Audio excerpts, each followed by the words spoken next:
Oke, kita lanjutkan setelah gaya Lorentz lanjutan yang kemarin sama ini, bagian ini. Terus berikutnya yang bagian gaya Lorentz pada dua kawat. Ini yang keluar biasanya teori, ya. Cuma saya terangkan bagaimana peristiwanya.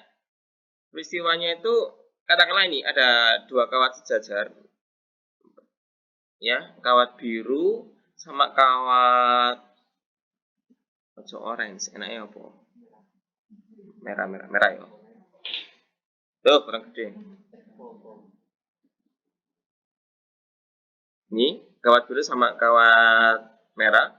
Kedua kawat sama-sama dapat arus sejajar ke atas, ya. Ini juga ke atas arusnya.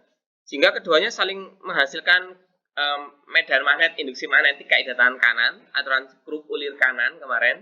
Maka di sini kan medan magnetnya kan gini. Gini toh? Ya, sehingga di bagian sini medan magnetnya itu dot, ya toh? Dot kan daerah sini, medan magnetnya dot semuanya dari sini. Dan sebelah kanannya itu cross. Paham? Gini kan? Dapat jelas ya? Jadi medan magnet itu pada jarak berapapun ada. Ya. Jadi ini ada kabel, ini menghasilkan medan magnet. Ini kan arus arah menghasilkan medan magnet. Cuma ya kan sangat kecil sekali. Kita nggak ngefek, nggak terpengaruh kayak gitu. Ya. Kemudian yang merah juga sama. Dia di sebelah kiri menghasilkan merah kan gini sama juga ya arahnya sama kayak tangan kanan, sehingga di bagian sini dapatnya dot, ya ini kan dot dapatnya. Ini dalam daerah sini dapatnya cross, ini kan dapatnya. Oke, paham ya. Sehingga kita bisa menghasilkan gaya Lorentz-nya I, ini kemana? Ke dot sana, yang biru. I, B, F. Ini ke sana.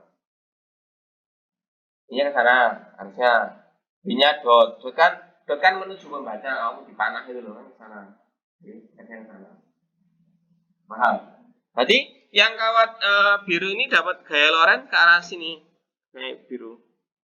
Ini ada gaya Lorentz sini, ya oranye. Nah, sekarang kita cek yang merah. Ini ke atas, dia dapat medan magnet dari si biru, berarti cross masuk, F-nya ke sini. Ya toh? Sehingga gaya Lorentz-nya ke kiri ini F-nya. Sehingga akibatnya apa? Kawatnya kalau ada dua kawat lurus yang sejajar dengan arah arus yang sama searah, maka kawat akan tarik menarik. Jadi kawatnya nanti modelnya gini, kayak melengkung gini. Nah, tarik menarik. Kebalikannya dengan ilustrasi yang sama, ya, kawatnya satunya naik, satunya turun, itu pasti kebalikannya kan? Akan Lorentz-nya saling bertolak, saling menjauhi gitu ya. Paham ya? Sehingga di sini kita punya kesimpulan, akibatnya dia akan atau mereka akan saling tarik menarik. Ini kalau searah, ya, harusnya searah. Tapi kalau menolak ini bagian kalau arusnya berlawanan arah. Yang berlawanan arah bikin sendiri aja ya. Atau kamu coba caranya gitu.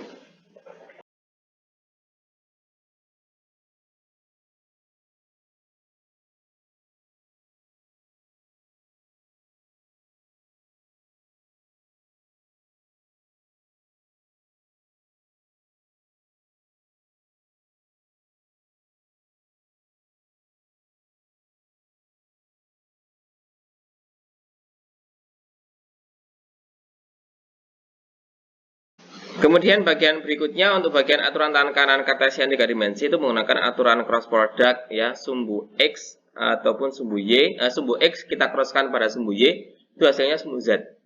Jadi X, Y, Z yang kamu pakai itu bebas yang sebelah mana aja sebenarnya yang kamu pakai. Jadi misalkan kita bikin Cartesiannya itu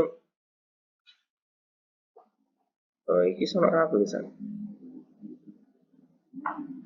Indahnya teknologi kan. Cermin dari apa?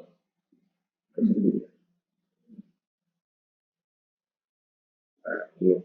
Jadi bebas kamu nentuin X-nya di mana ya. Ada yang pakai X-nya di sini. Ini Y-nya. Otomatis ini Z-nya. Jadi kalau X kita crosskan ke Y, itu X kita putar ke arah Y, itu di crosskan diputarkan. Jadi kayak skrup itu, X kamu putar ke Y, hasilnya kan ke arah Z ke sana putarnya. Ya maka tutup botol, tutup botol. Botol, kamu buka tutup botol kan dari X-nya ya, toh? Kan ke sana kan? Ini toh? Ini, ya. Botol kamu bolak-balik nggak masalah. Nggak ada botol. Ya, atau kamu tahu skrup kan? Kalau muter skrupnya gini kan naik ke atas loh, ya kan?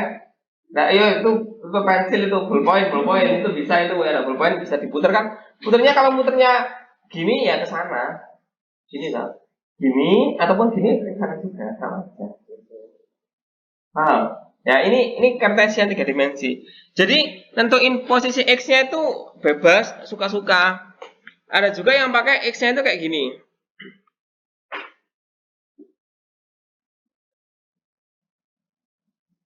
Jadi ada yang ngambil X-nya di sini, X-nya itu ini X-nya, ini Y-nya. Biar mirip kayak apa namanya kayak 2 dimensi, X-nya horizontal, Y-nya vertikal kan gitu ya. Terus berarti kan X kita crosskan ke Y ke sana. Jadi kalau X kita putar ke Y, berarti Z-nya mana? Ke depan toh? Ini Z-nya. Gitu.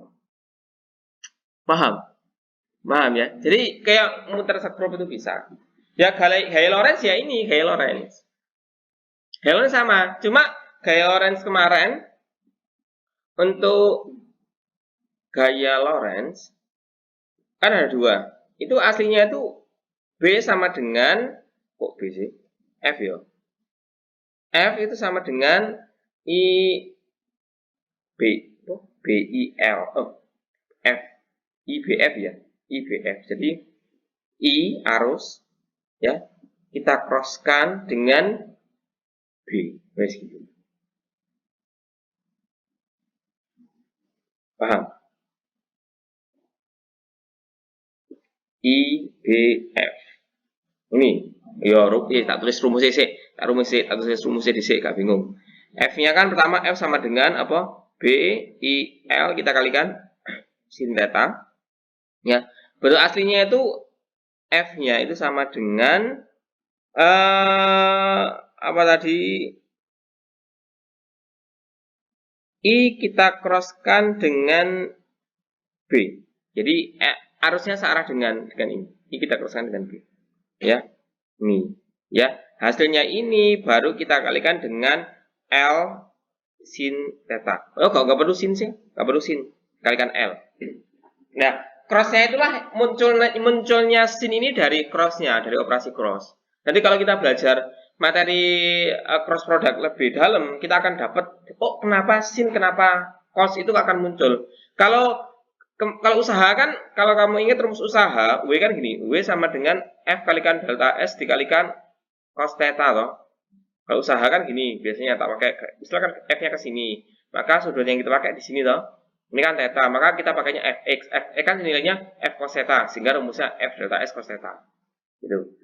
Ini sin juga ada ceritanya sebenarnya, cuma nggak perlu jauh-jauh ke sana ya ceritanya. Penting tahu nilai ini. Nah, kalau yang satunya nilai F-nya itu sama dengan kan B Q V kalikan sin theta. Nah, ini cross productnya F-nya itu sama dengan pakai Q. Q kita crosskan sama B. Kalikan apa itu?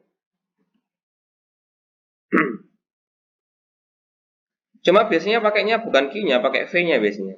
V kita crosskan dengan B, nanti menghasilkan apa? Q, V, Q. Ini perkalian skalar, yang luar skalar. Kalau perkalian skalar nggak ngefek, vektor kali skalar tetap vektor, nggak ada perubahan. Nah, sehingga dot product itu nggak bisa kita balik. I dikroskan dengan B dikroskan dengan I beda. Kayak ini loh. Itu X kita crosskan dengan Y sama Y kita crosskan sama X beda. Kalau Y kita crosskan ke X berarti kan muternya beda. Jadi cross product itu nggak bisa dibolak balik. Hasilnya minusnya balikannya nanti. Cross product.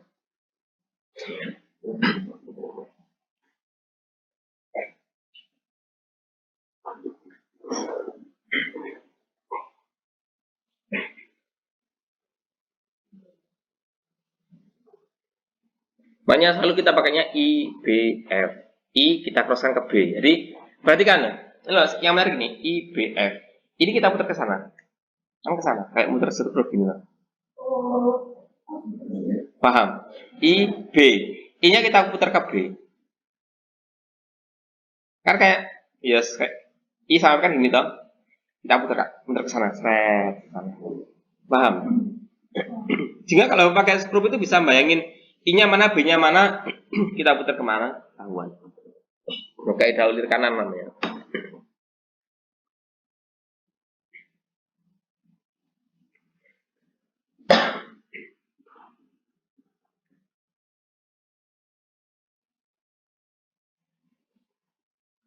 Sehingga kamu kalau cari kemarin masih macam-macam, ada X-nya di sini, Y-nya di sini, Z-nya di sini, ada yang X-nya di sini, Y-nya di sini, Z-nya di sini, masih beda-beda.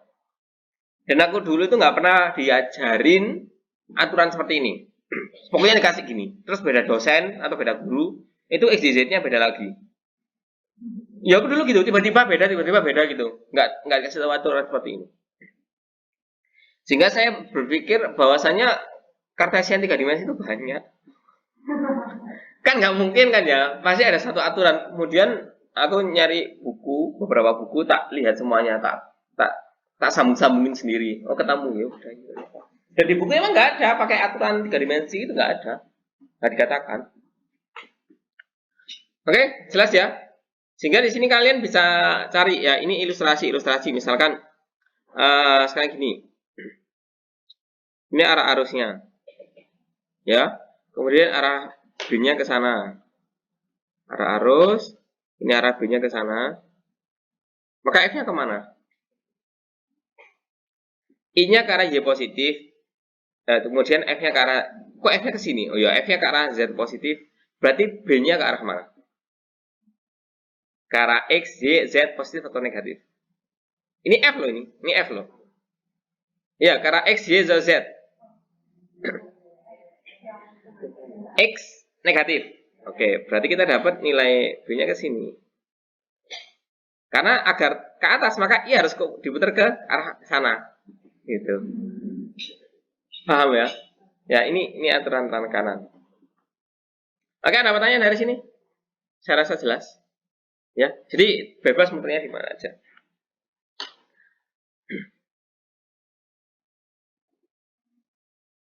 Kayak tangan kanan loh ya. Nah, terus gini, ada yang guru itu jelasin yang kemarin proton sama elektron kemarin. Ada tuh terakhir aku proton sama elektron. Aku kan jelasinnya untuk bagian ini kan kaidah tangan kanannya kemarin gini. Kita pakai I, pakai rumus apa? Kaidah tangan kanannya seperti kaidahnya punya kawat. Bedanya kemarin aku gimana? Kalau proton dia searah arus ya, searah arus. Ini ada kalau elektron ini berlawanan arus. Kemarin kan gini, berlawanan arus. Itu ada konsep lain. Itu pakainya gini. Kalau proton itu pakai tangan kanan, kalau elektron pakai tangan kiri. Gitu. Oke, saya tunjukkan. Saya tunjukkan.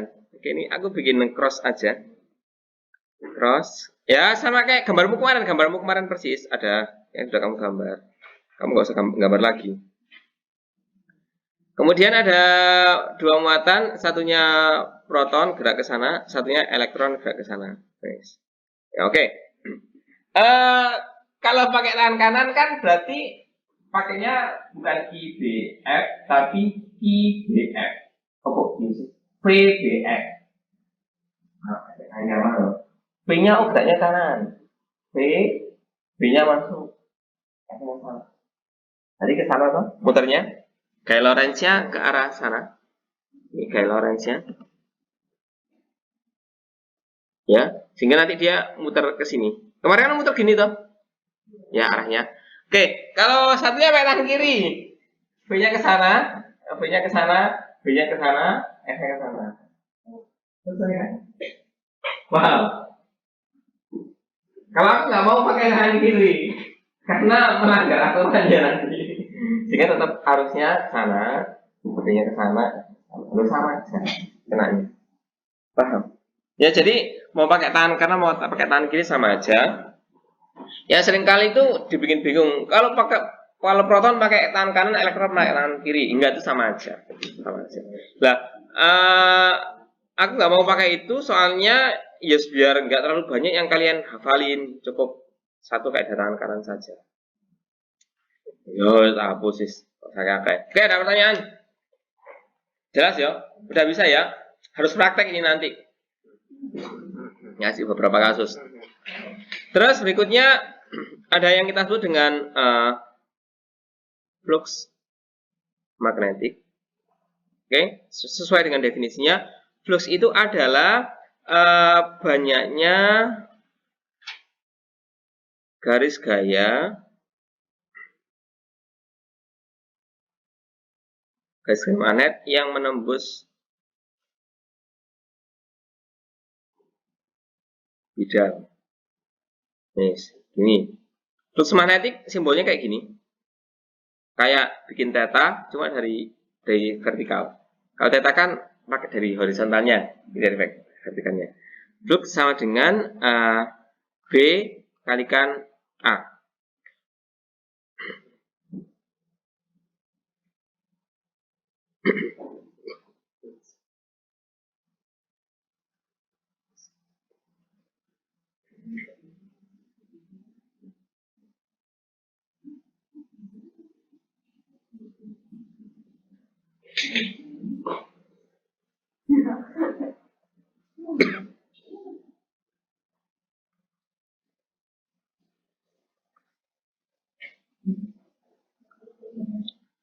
Nah, yang di sini garis gaya magnet di sini, garis gaya magnet ini adalah ya medan magnet itu. Ya, medan magnet lah, ya, medan magnet. Jadi ini ada suatu bidang. Bidang itu punya gaya normal. Kok punya gaya? Bidang itu punya arah. Bidang itu bisa kita anggap sebagai besaran vektor. Mas arahnya kemana? Arahnya bidang itu normalnya bidang. Jadi arah bidang itu ini normal. Ini arahnya bidang. Ya. Kemudian ada sebuah medan magnet, katakanlah B-nya maksudnya lewat sini, miring. Oh, angeling gambar miring. Inilah kenapa aku pengen ganti device. Ternyata susah. Dulu aku bikin ini gara-gara itu, gara-gara pengen gambar, seneng pengen gambar. Nyata ya wes, terus kena pandemi itu. Ya udah bikin online aja. Oke, kelihatan gambar 3 dimensinya ya. Dan dia kan membentuk sudut dengan normal, ya. Kita sebut sudut theta. Lah, banyaknya garis gaya magnet yang menembus bidang ini nilainya BA, ini lengkapnya itu ada nilai cos tetanya. Lengkapnya. Ya, jadi B-nya harus datangnya secara tegak lurus. Ya, ini B-nya. Ini B-nya. Terus ini kan A-nya di sini. Ini areanya. Jadi B-nya berapa, A-nya berapa? Yang berhasil nembus ya B-nya enggak satu, B-nya juga banyak rek B-nya. B-nya bisa lebih dari satu nanti yang nembus itu banyak. Ya, bisa berapa punya nembus nanti. Ya, nanti akan terlewatkan ke sana. Ya. Ini ya. Yang nembus dan syaratnya harus tegak lurus. Oh, enggak tegak lurus nanti 0 sehingga nanti gini. Kita punya ya. Karena dia harus tegak lurus. Sehingga kalau misalkan bidangnya kayak gini, ada 3 bidang, tak gambar. Yang pertama, cukup enggak ini di bawah ini, nah, cukup. Kemudian,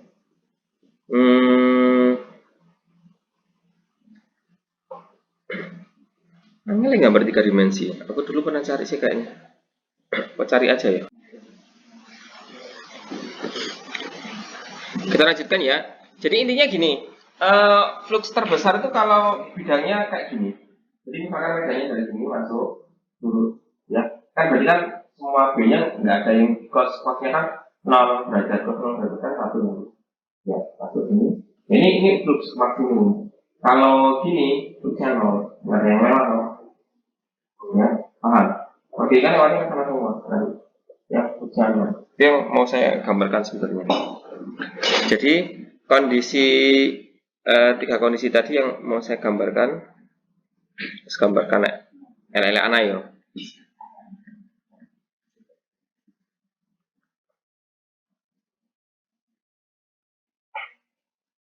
Kurang lebih seperti ini. Kemudian nanti pinnya tuh Bang Ele sambat senengane gurune.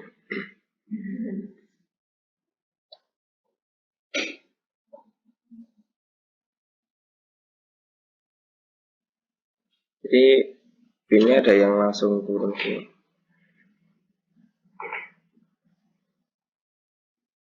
Ya. Ya ini flux maksimum kalau kayak gini. Ini fluxnya minimum. Kalau ini ada normalnya, ya. Ya ini yang tengah-tengah lah ya, yang tengah-tengah. Nggak minimum juga nggak maksimum, ya.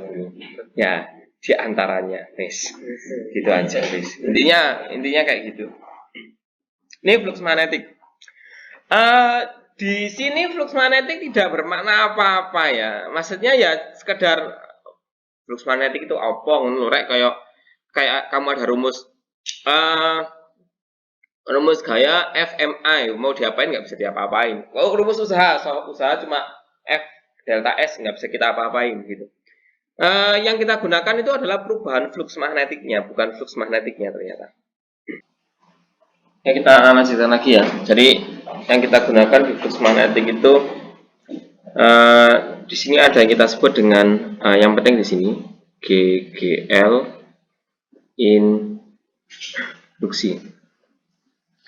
Oke, GGL sendiri itu merupakan gaya gerak listrik.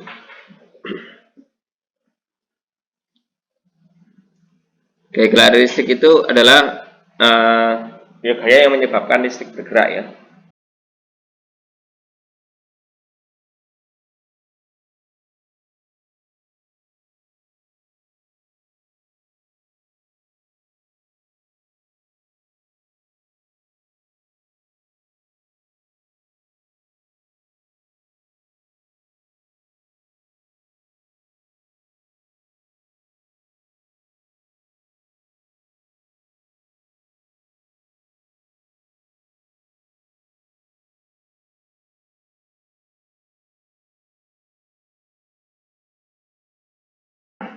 Ketika kutub utara kita dekatkan kepada kumparan, yang terjadi kan kutub utara kan punya apa namanya punya medan magnet.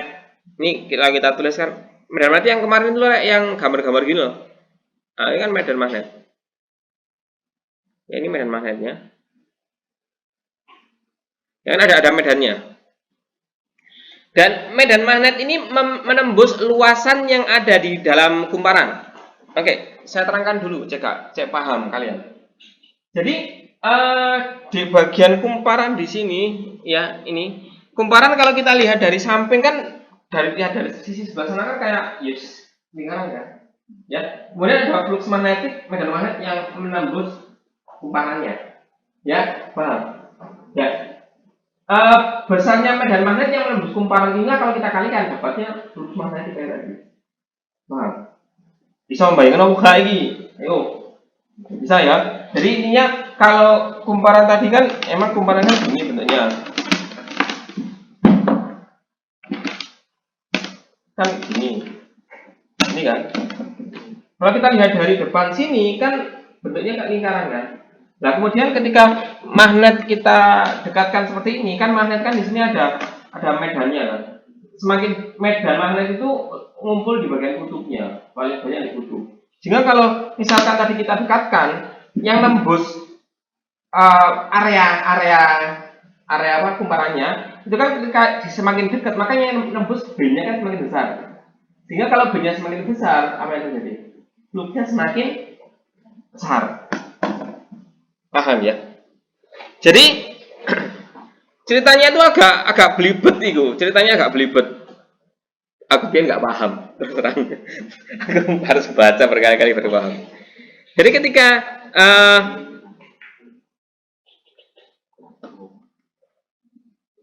ini ketika kutub didekatkan menyebabkan kumparan,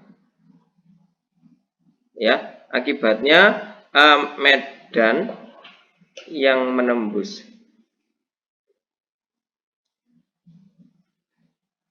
kumparan ini semakin besar. Ya, akibatnya lagi flux juga meningkat. Wes, itu ceritanya. Lah fluxnya meningkat, ini menyebabkan timbul arus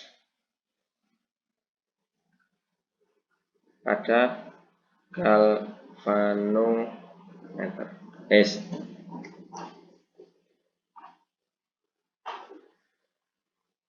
Itu ceritanya. Terjadinya GGL induksi atau GGL induksi itu adalah tegangan yang dihasilkan karena proses induksian. Induksian itu proses pendekatan tadi, ya, ketika magnetnya didekatkan ke kumparan itu timbul arus. Lah, arus itu disebut arus induksi nanti jadinya namanya, ya. Timbul arus, ya, arusnya tadi dinamakan ini sebagai arus induksi. Nah, kalau magnetnya itu diam nggak gerak, itu nggak timbul arus. Bahkan ketika magnetnya itu dimasukkan di dalam kumparan, berarti kan fluxnya gede banget kan. Tapi nggak ada arus. Timbul arus itu kalau magnetnya didekatkan atau magnetnya dijauhkan, gitu toh. Paham ya? Jadi GGL induksi, ya, ini hanya timbul saat terjadi perubahan flux magnetik. Wes gini toh, ya. Jika magnetnya diam, ya, maka tidak timbul apa namanya GGL induksi.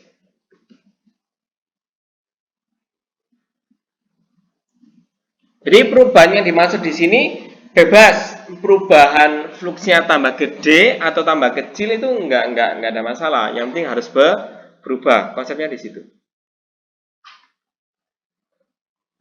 Oke, itu aja bagian induksi. Untuk rumusnya itu gini.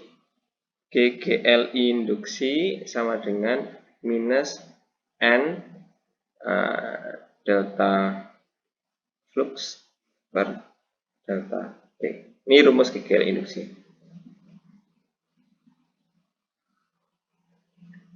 Dengan keterangan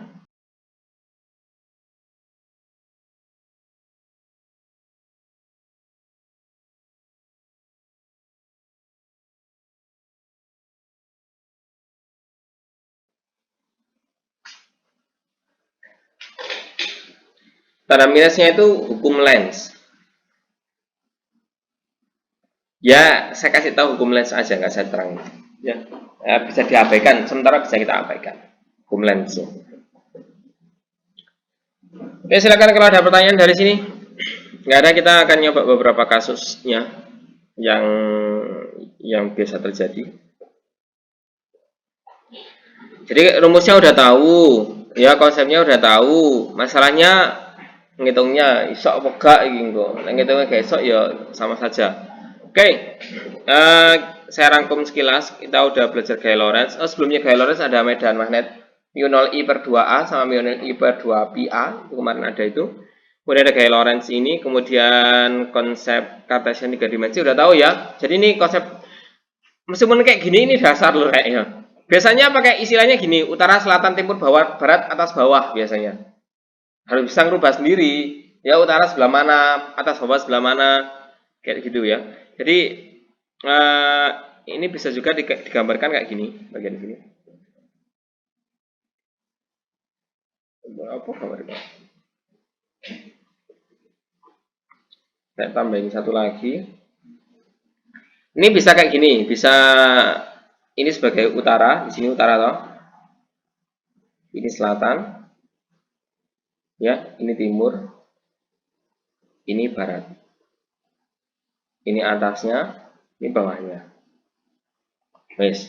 Jadi bisa kamu bolak-balik, nggak ada masalah. Yang penting skrupnya keiratan kanannya cuma satu. Yes.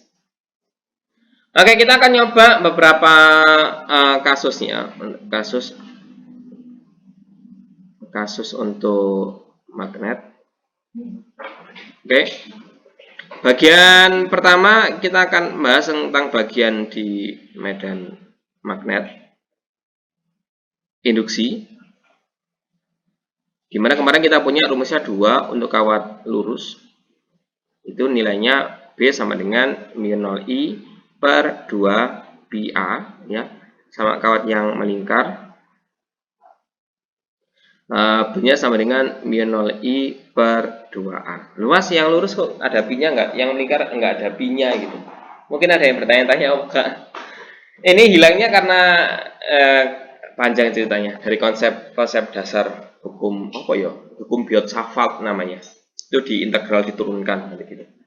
Oke, kasus paling gampang, paling sepele ya, misalkan giliran ini ada kawat, ini ya, misalkan ada arusnya I sama dengan 5 ampere, kemudian ini di posisi pertama, ini jaraknya katakanlah ini 5 cm, gitu, ya, 5 cm, ya, maka di sini nilai B-nya berapa gitu, ya, titik P biasanya dipakai. Ya, tentukan besar medan dan arahnya. Wes gini toh yang ditanyain. Ya standar ini. Gak perlu kamu cari juga apa-apa, kira ini gampang, tinggal nilai B sama dengan berapa μ0 4 pi kali 10 pangkat negatif. Oh, plus 1 negatif ya. Negatif 7 dikalikan arusnya berapa? 5 per 2 pi, A-nya jaraknya 5 cm, berarti 5 kali 10 pangkat min 2. Itu tinggal kita coret-coret nilainya 2, coret nilainya min 5, berarti hasilnya berapa? 2 kali 10 pangkat min 5 Tesla. Selesai. Yes, hitung biasa. Nggak ada trik-trikan apa-apa, nggak ada kasus-kasus apa-apa, nggak ada. Biasa, gampang wis. Oke, ada pertanyaan atau enggak? Maksudnya kan biasa, kayak ada benda, bidang licin, benda masa sekian, didorong sekian, berapa percepatannya, itu kayak gitu. Paham? Ya, ojo dipikir, tapi kan itu magnet mas, gak peduli kan sama aja, tinggal ada rumus dihitung biasa. Ini soal level 1. Arahnya kemana? Kaidah tangan kanan, kemana arahnya? Cross atau dot? Cross atau dot? Di sini? Cross. Cross kan? Cross kan? IB ya, gini kan muternya. Yes, kamu biar geraknya ke sana kan cekrupnya harus ke sana toh. Loh, gerak ke sana. Ya, terserah kamu pakai tangan kanan pakai sekrup bebas. Wes. Ada pertanyaan? Sudah itu toh, nggak ada kasus. Oke, kasus berikutnya yang mungkin agak belibet. Medan mana itu besaran vektor? Ya, misalkan gini. Kasus berikutnya. Kalau kita perhatikan, model soal fisika itu gitu-gitu toh. Model perbandingan, model resultan, model ya kecuali sih level 3 ya. Level 3 emang di luar nalar. Oke, misalkan ini. Ya kita bikin soalnya ngawur aja ya. Aku nggak tahu jawabannya nanti bagus apa enggak ya, nggak tahu. Ini searah ya. Ini misalkan I1 sama dengan 2 ampere. Ini I2 sama dengan 4 ampere ya. Jaraknya misalkan antara keduanya ini 10 cm ya.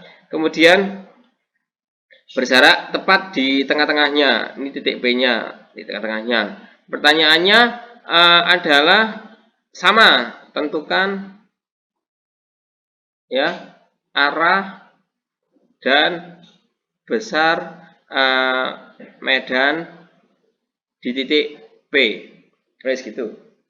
Sama aja. Untuk yang pertama B-nya cross atau dot di sini? B1. Cross atau dot? Nah, ke tangan kanan. Yes, IB gitu kan. Cross kan? Cross. Berarti kan kita dapat ini cross. Ya, ini yang B1. Untuk B2 cross atau dot? dot, ya. Ini kan berarti B2, ini dot. Jadi sehingga satunya cross, satunya dot, berarti karena dia vektor dikurangi atau ditambah? Dikurangi atau tambah?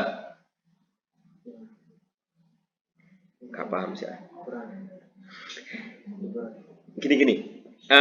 Gini, kita lihat dari sisi atas. Jadi ini kan kita lihat kawatnya di sini, kita lihat dari samping toh. Saya kita lihat dari sisi sebelah atasnya. Ini kawatnya ke arah sana, kita lihat dari atasnya. Kalau kita gambarkan bentuknya kayak gini nanti. Jadi ini kawat 1 dot, kawat 2 juga dot, ya. P-nya di sini. P-nya. Berarti kan yang di sini kawat 1 kan nanti gini toh. Arahnya ke sana. Muter di sini. Ya, yang ini arahnya ke sana, B1. Yang kawat kedua kan juga gini juga toh. Ya, ke sana nilai B2. Jadi muternya yang ini ke sana, ya. Yang ini muternya juga sama ke sananya. Ya, bedanya di titik ini yang bagian kawat pertama kan dia muternya ke sana, yang ini ke sini. Gini toh?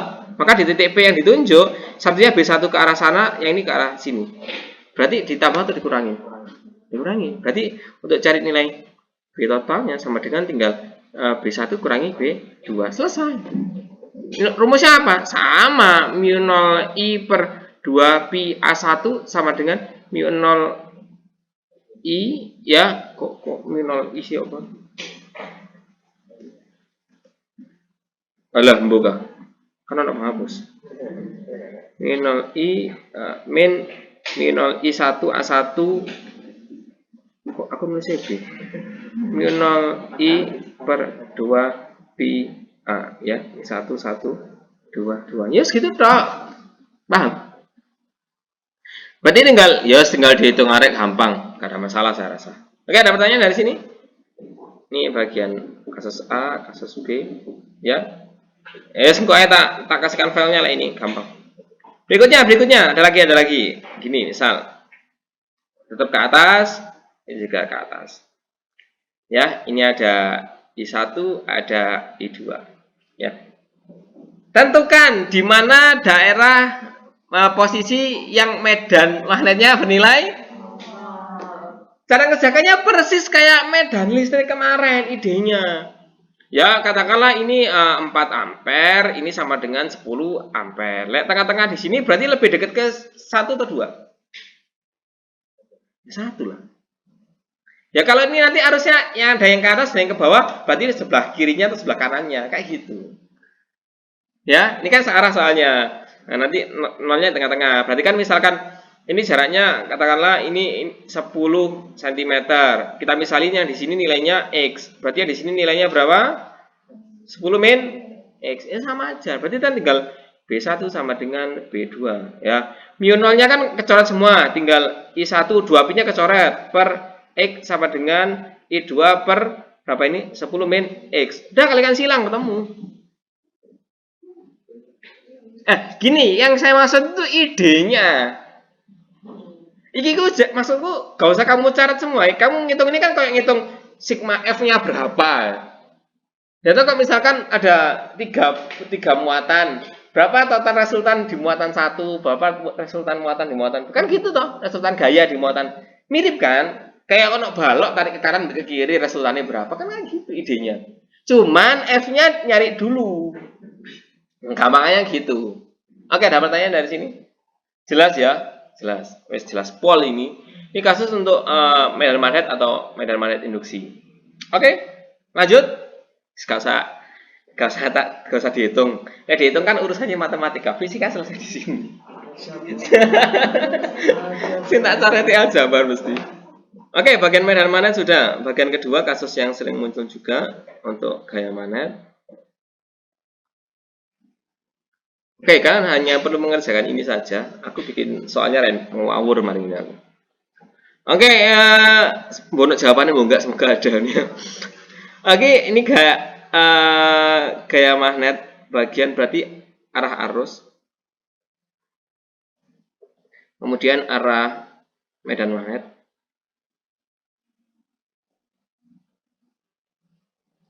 Terus gaya Lorentz. Ini bikin tabel aku ceritanya. Yuk, silakan dicari ya.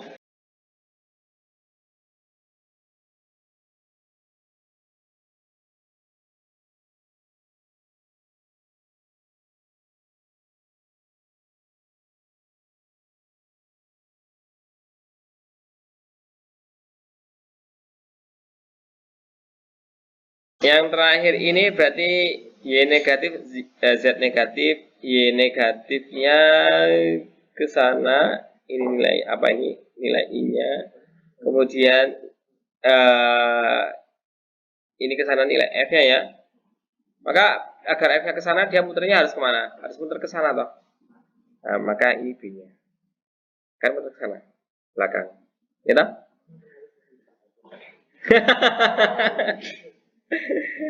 Wes, berarti ke arah B-nya ke arah X negatif. Sekarang kalau buka tutup botol pakai kartesian. Itu tentang gaya magnet. Ada masalah? Jelas ya? Sudah, lengkap. Jadi harus tahu arahnya.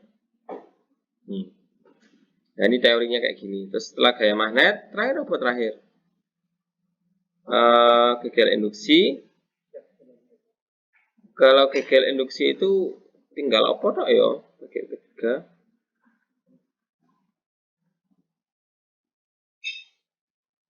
Jadi kalau gegel induksi itu kan sedikit gini rumusnya.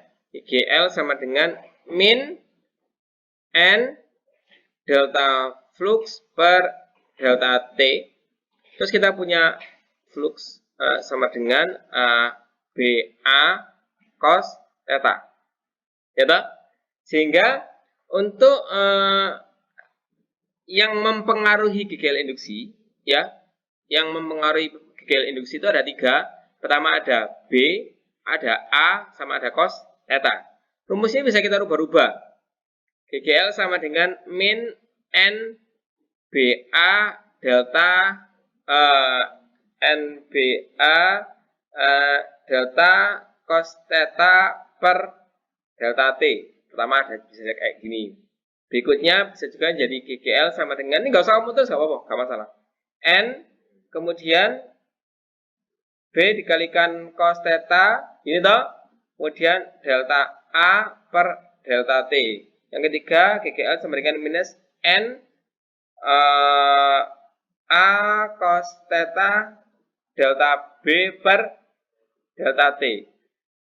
Kalau kamu perhatikan, yang bagian pertama ini mengubah sudut. Kalau yang ini mengubah apa? Luas. Yang ini mengubah medan magnet. Ya. Kira-kira yang mungkin dilakukan yang mana? Sudut, mengubah luas, atau mengubah medan? Jadi untuk merubah gegel induksi, memperbesar gegel induksi, ya, sehingga untuk memperbesar, ya, GGL induksi, ini ada beberapa cara. Yang pertama, dia menambah apa? Menambah lilitan, ya. Dan yang kedua, dia apa?